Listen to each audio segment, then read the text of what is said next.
Also, he did a film called F is for Fake, which is about how everything is fake and you can't trust anything you're seeing, and that the media can contrive anything. And that was one of his last films, and it was like his last message. And he plays a big role in it. Flickr book too, by the way, which is a great book if you want to know about Hollywood.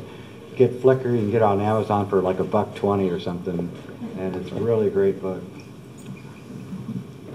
Go ahead. Oh, I also just wanted to know if you guys were familiar with Tithonia region on Mars, Tithonia structures. Yeah, what was it? What's it called? Red Star DVD. Is it Project Red Star? Project Redstone or so. Yeah, and and it's an interesting, bunch of pictures. I think we talked about it in one of the breaks. You've seen it. And the thing is, I mean, I think it's pretty interesting what he thinks he spotted on the pictures. It sure kind of looks like that, but it's going to be the MRO pictures, if they ever take it to that area, that's going to tell the tale on that stuff. And I can't imagine if what that guy thinks is there is really there, that we're ever going to get good MRO pictures. I don't trust MRO. I don't trust a lot of the Cydonia data on the face. That's one thing we didn't get into here today. It's a disagreement I have with him. So actually, let me toss in one little thing, and that is that one of the Black Ops guys that I met with, who established his credibility beyond any shadow of doubt to me, and that was a long discussion we don't have time for, told me that he was shown a picture of an astronaut on Mars waving next to the edge of a pyramid. And he also said that they found artifacts all over the place on the surface of Mars. It's just littered with them. They're everywhere. Well, we know that from the imagery and the pictures. There's one interesting thing. One of our sources, the guy that I really need to build a statue to someday. Deep Space? Deep Space, because he gave us this priceless line, the lie is different at every level. Some years ago, he told me about the Black Ops anti-gravity missions, and that they had actually launched and went to Mars. Very shortly after that date, a guy named Nick Hoffman, who is a scientist, planetary scientist in Australia, who had a model for Mars where no water had ever done anything. It was all liquid CO2. It was called the White Mars model. He published a set of infrared images from the Themis data. The Themis cameras on the Mars Odyssey spacecraft, named after Arthur Clarke's 2001 Odyssey, Space Odyssey, carried this infrared camera, Themis, that could look at the infrared at night and basically look at heat radiation. And they've been looking for years for the evidence of volcanoes, fumaroles, hot springs. Is there anything on Mars that's bubbling and warm and alive? Because that's where you'd find microbes. You'd look for Yellowstone on Mars. They haven't found a thing, except a few weeks after this supposedly secret Black Ops anti-gravity spacecraft left, according to my source, for Mars to send guys to actually look for stuff. The spacecraft takes this nighttime infrared shot in Hellas, the big Hellas basin, and there's these incredible glowing hotspot infrared things on the night side of Mars, the only place on Mars. Now, why is Hellas interesting? Because it's this huge basin, and at the bottom of the basin, the atmosphere would be thickest of any place on Mars. So if you had to build Quonset huts or igloos or some kind of base with current technology, that's the place you'd put them, because the air pressure inside would have resistance to the air pressure outside, so they wouldn't blow up. So your astronauts would have a better chance of surviving if you put them there. I never saw any follow-up. I've looked. Nobody responded to his page. He got this published in a peer-reviewed journal and then went away. It was kind of like a little tip-off from the inside to the inside.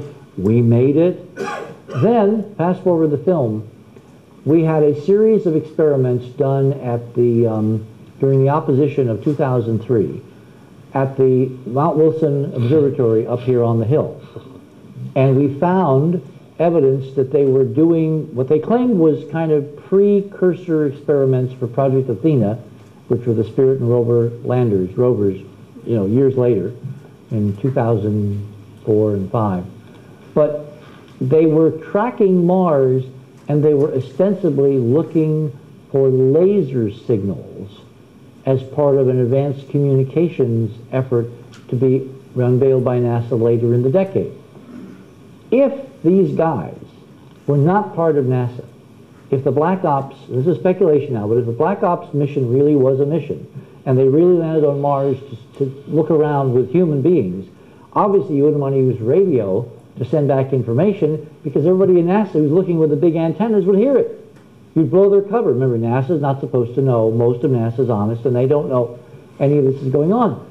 But if you were to send your signals home by laser and designate the 200-inch on Palomar, which was part of the experiment, the 100-inch on Mount Wilson, and the Keck Observatory in Hawaii, which was the other part of the experiment, all controlled by Caltech, which is Masonic up to here. Yeah, which runs JPL and is managed by Bobby Inman, the world's biggest spook. Right. Then you could secretly send home the bacon with nobody else knowing. And those photographs from Nick Hoffman exist as a mystery to this night. What was on Mars glowing brilliantly in the thermal infrared? The only place on Mars where we've ever seen anything like that. The only place. Campfires is what I think. Yeah, of course. They took marshmallows with them. Okay, I've got two questions. The first one is, there's so many retired scientists, and we've all seen the disclosure projects. All those participants, the speakers, all said some quite fascinating things. And I'm wondering if you have any idea if any of them, if anyone else is going to write some earth-shattering book like Dark Mission. My second question is, obviously... You mean anybody else who used to be part of NASA? Right, or any of those guys who said some amazing things on the Disclosure Project. I mean, are they going to, you know, one guy said he knows of 47 documented species of aliens. Someone else said he saw monuments on the moon. Are any of these people going to write a book and so we can sit down and read and learn more about what they know? Are we ever going to see them again? I was actually at the closed executive summary briefing at the Disclosure Project, which was the day after the National Press Club. That was May 10th. I got to meet all 39 of the witnesses. The guy you're speaking of is Sergeant Clifford Stone. And he did a video with Project Camelot that you can find right now on Google Video, where he goes into a lot more interesting detail. As far as book writing, to my knowledge, no. None of the Disclosure witnesses have actually written their own books yet. Okay, well, hopefully your book will encourage them. Well, hang on. What Ken has done, Ken Johnson, is he's gone on the darkmission.net blog, and he's issued a call for other NASA people in the system, when he was with Apollo, to come forth like he has come forth and basically tell the truth. At this conference, we have met someone who has access to other ex-NASA personnel who is going to pursue looking to see if they are willing to go public, because they apparently saw things, noted things, and tried to get information out, and like Ken, they were canned.